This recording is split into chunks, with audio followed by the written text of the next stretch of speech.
Alright,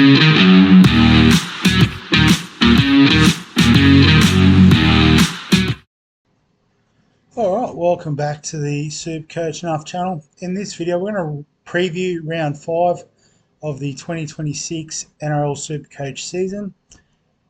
So, as per usual, we'll start by looking at the most popular trade-ins and trade-outs at the time of recording. So, about 8 o'clock on a Wednesday night here in Brisbane, whatever that is in daylight savings time. Fortunately, that is done with very shortly. But we'll have a look at the most popular trade-ins and trade-outs first, and we'll go from there. So, excuse me. On the most popular trade-out list this week, Moses Leo. So out with injury, concussion, so probably a week. But it's probably peaked in cash gen for now. Has a break-even of 48. So not an urgent sell. Again, probably depends on what other issues you've got in your team. And a lot of this is probably based on the alternatives to go to. Obviously, if you can go all the way up to a premium centre wing option, then absolutely have a crack. Keanu Kinney, number 2 on the list. Again, another one I'd probably keep the faith in a bit longer. Just trying to think. I guess maybe if you're going up to a Reece Walsh or a premium type option. Yeah, I can understand that, but again, I don't know if there's a lot of value at a similar price. At number 3, Reed Marnie. So I do understand people wanting to trade him out. He's losing a bit of value. But again, unless you're going all the way up to a Harry Grant, Blake Brayley type pick, I don't know what options are available. Setu 2 is next on the list. So I guess, if you're looking at a Reed Marnie, it's to preserve value because he's probably going to lose cash. But Setu 2 is probably, not going to lose cash because he's not playing. So, again, unless you're going all the way up, I don't really see the value in trading him out right now. Brian To'o is probably one I can get around trading. Just obviously, hasn't been scoring a lot. They've obviously sent a lot of ball down the left-hand side there at Penrith. And you can see from Tommy Jenkins, number 2 overall score in the game. Would not have had that on my bingo card to start the year.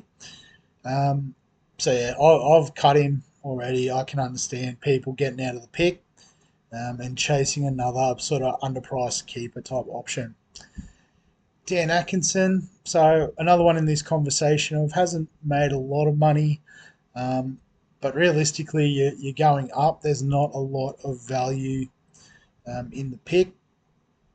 Interestingly, Payne Haas at number 7, so named to play, haven't caught up it with any late mail, so there is a chance that he doesn't get up, but I think even then, it's a brave move to trade out the big guy, particularly against the Titans, whose forward pack hasn't been the best to start the season. Yeah, I think that's a really weird call.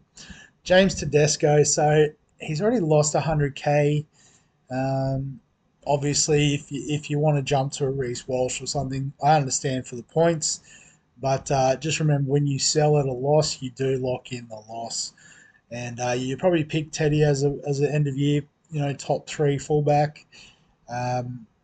So yeah, I understand the move, but I wouldn't be rushing to trade out Teddy. Mitchell Moses, so I guess just middling as a halfback. There is a lot of options that don't cost that much more. So yeah, I can get around that.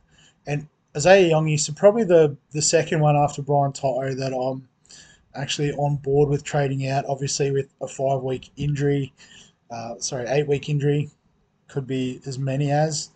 Yeah, I think 600k is too much, and particularly if he's taking up a fullback or flex spot. So on the trade-ins this week, number 1 is Simi Sasangi. So he's been in great form, dual positions handy. Yeah, I don't hate it as a pick. You've already missed out on 127k in cash, but if you think he can continue scoring the rate he has, and there's no reason to suggest he won't. I think you can get him in. Arama Howe at number 2. So this is another sort of awkward price. You know, he's already made 186k, which is unreal. Still has a nice negative break even as well, thanks to his monster score on the weekend. So he should make some more cash in the next week or two. Whether it's worth 2 trades, unless you sort of plan on holding him as a dual position sort of bench cover option for the longer term, then it's probably worth a trade in.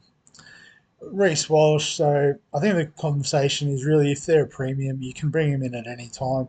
You don't need to worry too much about break evens and the like. Favourable matchup against the Titans this week, so if I had the money, I could definitely get on board with that. Fini Fuiaki, so crushed it again last week when we thought he might struggle against the Broncos. Does have a bye coming up, I think, next week. And then a couple of tough fixtures with Melbourne and Penrith on the horizon from memory. Panthers, Warriors, into the Storm, into the Dogs. So, other than this week against Manly, it's a pretty tough stretch for the next 5 weeks. So, I think he's almost peaked in price. He'll obviously go up in price again this week. But with those tougher fixtures and the bye, unless you're planning again on keeping him for the season, I don't think he's a most urgent trade in. Tavana, so I guess this is the quote unquote cheapie of the week. In a week where honestly there's probably no cheapies. You're going early on the pick. I think he only scored 20 in week 1, or 41. Sorry, I'm underselling him there. But with Taylor May, Stafford Toa not too far away, there's every chance that he doesn't make any money for you, and you're stuck with a bottom dollar centre wing that you then have to trade if you want to continue generating cash out of that spot. So I'd wait a week, although I understand the temptation of going early. Alex Twell's an interesting one. So it looks like he's got a bit of an expanded role this year in terms of minutes, as well as the offload is on. At mid-price option, dual position, I think if you're looking for something in that price range, I don't hate it. But at the moment, I think a lot of the cash cows are still making money, so it seems sideways. It's probably just if you've got a failed mid-price pick. But to be honest, there wasn't a lot in the traded out section, so I don't really know who you're trading out for him. But Nathan Cleary, keeper, enough said. Brandon Smith, so not back from injury yet, not even named in the New South Wales Cup team. So maybe some people are just sort of parking him there to cash out on Reed Marnie. And it's definitely something I've thought about. But again, you could find yourself in a situation where you're stuck with the same sort of auto emergency nightmare when he does come back. So you want to see the role, see that it's working before you commit to the trade. Adam Dewey, I think is showing that he is good enough to be a premium halfback option. So I like the Moses to Dewey trade if you're doing that. That's nice. Maybe if you try to Isaiah Katoa to start as a bit of a pod, that makes sense. Obviously, if you've got the cash to go up from your cheapies, your Atkinsons, your Sanders, absolutely. But yeah, Adam Dewey's not the worst shout. And Braden Trindle, I think, again, he plays one good game, everyone gets excited, and then they get frustrated when the next 2 games don't work out. So, I wouldn't be looking at Trindle. I think there's a nice 5/8 option on the horizon, albeit we do get to wait a week and have a look. So captains this week is the other thing that we like to look at. We'll go top 10%, see what they're doing.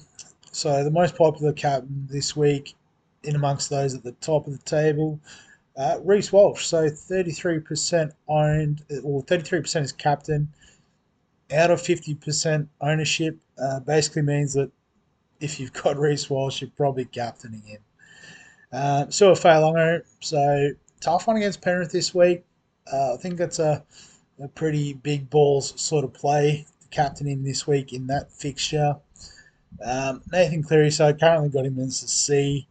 Um, he's probably the one who is matchup proof, and given how well Penrith are going, I wouldn't be surprised if they get a good win over Melbourne, and Cleary has a bit to do with it. So they're the three sort of popular options. Outside of that, Nico Hines, Sharks against the Warriors. Um, the Warriors, a little blip on the radar last week against West, but I think they'll bounce back. And the Sharks do have form with going missing against those top 8 sort of teams. Um, yeah, I wouldn't be going there, but good luck if you are. Payne Haas, yeah, he's base. And again, against the Titans, seems a nice matchup. As long as he's playing, I think he is worth a look. Tom Trbojevic, Thursday night game against the Dolphins. Um, up at Suncorp, I believe, or might be KO Stadium actually. Wouldn't have thought so on a Thursday night, but yeah, I mean, first game of the week, he's prime VC candidate, but if you just want to lock it in, totally understand. Latrell against the Dogs, if you like South in the Good Friday matchup, makes sense that Latrell will be a big part of that. Heavy Farmworth, massive in the VC stakes, given he does play game one. We know his upside. Just hasn't really shown it yet, but has shown a pretty solid base. So, Tanner Boyd's an interesting one. Plays pretty early in the week, probably more of a VC candidate. And then Adam Dewey. So if you've got him against the Eels, the Tigers are in good form. He'll be, a big part of whatever attacking is going on there. I don't hate that as a real pod captaincy share. 1% of the leaders going that way. On the VC side of things, Herbie number 1. I think that's a pretty solid shout, to be honest. Cleary at 2. Tommy Turbo at 3. So, yeah. Reece Walsh makes sense. Failon, Helam Lukey against the Dragons. Don't hate it as a real sort of out there VC shout. Finny Fuaki at number 8, if you've got him, makes sense. He's going well. Jackson Ford, he did have that spike game the other week where he scored a try and all that, but I mean, he could do it again, and 2% of the people will be looping a pretty handy score potentially. So those are the most popular options. In terms of my team this week, I think I went pretty close to having everything set up with no trades this week. As you sort of probably guessed when I was ragging on a lot of the trade outs, don't see a lot of value in the cheapies this week. Mid prices aren't really an option for me because I've either got, a keeper like a Harry Grant, Payne Haas, Jacob Preston, Cleary, Munster, centre wings, fullbacks. I'm not chopping any of them down just to mid price to chase a bit more value. We've still got cash cows that are carving up like your Chan, Lukey, Martin, Howe, Mooney, if you consider him a cash cow. The centre wings, I think they'll come good eventually. They just need that one spike game, get their price moving forward in a hurry, and before you know it, we're cashing them out at 500k. And looking forward, we've got Lasardi and Couchman to come back. So, we can bank some cash from these second rowers and make more from them. There's a couple coming up. So, obviously, Brandon Smith, once he's back, will be an option. Joash Papali'i is going to be a good watch this week. Break even at 93, so you don't need to jump on this week. I don't think he'll drop 50k in cash, but I think he could get close to 300. And if he looks good in the fullback position, you could bank 100k from Pezzett to Papali, but maybe about the same, maybe a bit more if you want to get rid of a Cody Walker, for example. So I think The cash cows are coming. We just need to be patient. Tavana, if he goes well again this week, we'll definitely jump on next week, assuming he's named. Just trying to think. There might be some more that crop up. I can't remember the team list, but yeah, I think the moral of the story. Oh, David Filey, obviously first game this week, so we get a couple of looks. He could be a nice little downgrade option for a Macassini, or maybe if we're sick of Fayamani by that point. Yeah, so I think there's enough options, and despite the rough overall position that I'm currently in, and a lot of people in a similar position will talk about trying to zig when everyone else is zagging, sort of thing. I think for me, the zig or the zag, whichever way I was going with that analogy, is to hold the trades. I think they'll be more useful in the future. And when everyone's burnt through their trades and crying out, we'll be in a position where we can strike. And I think I've set up my reserve. So the 17 this week, I'm pretty happy with. Grant, Haas, Howe, Mooney up front. The 5 second rowers, all playable options in my opinion. Keeper halves, 3 fullbacks we're running with. Probably the only thing is now with Brian Tyler out, we're down a premium centre wing. So I think that'll be the first sort of priority. Is obviously if there's cheapies come up, we'll downgrade, but particularly when we get those cheap second rowers back in, it'll be to upgrade centre wing 4, probably chase a centre wing 5 as well, just for covering buys and the like, and obviously can play on the bench before we worry too much about even having to fix up our second hooker, upgrading our bench halves. That sort of stuff can come later in the season around the buys. We can be strategic with that and try and make some ranks that way. So then just captain, vice captain. I was going to go with Turbo, but looking at the fixtures or the selections, I'm going to go with Herbie just at home. It is at KO Stadium. There you go. So yeah, I don't think I've ever seen a night game at KO Stadium. So that'll be an interesting one. We'll back Herbie in, and then in terms of captain, I'm thinking Payne Haas just safe and sound against the Titans.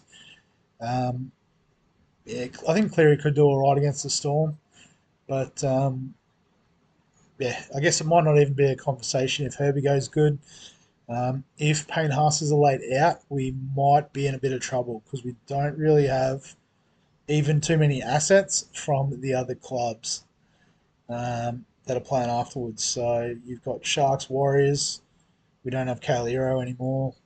Um, yeah, we don't have any Warriors. Newcastle, Canberra. So we've got Noah Martin on the bench, but he would have been locked out by then. Trey Mooney on the bench as well, but he'll be locked out.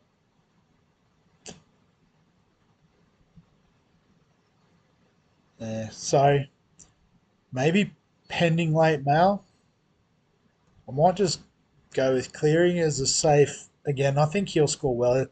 He might not score a ton against Melbourne. He might score a ton against Melbourne. But yeah, just until we have 100%, Payne Haas is locked and loaded, I might go with Cleary for now. Um, yeah, so I might just flip these two around just so we don't clog up our flex because we do have trades as well. I guess that's the other thing to consider if we do want to loop. We'll probably just set a 2 come in. That's nice and easy because we don't have anyone on the buy. So it sort of works out well with that too. Cool. So I think that's it for this video. As always, if you've got any questions, comments, thoughts, feel free to add below this video. Give us a like if you enjoy the SuperCoach NRL content. Subscribe for all the fantasy sports content on the channel. And other than that, we'll catch you in the next one.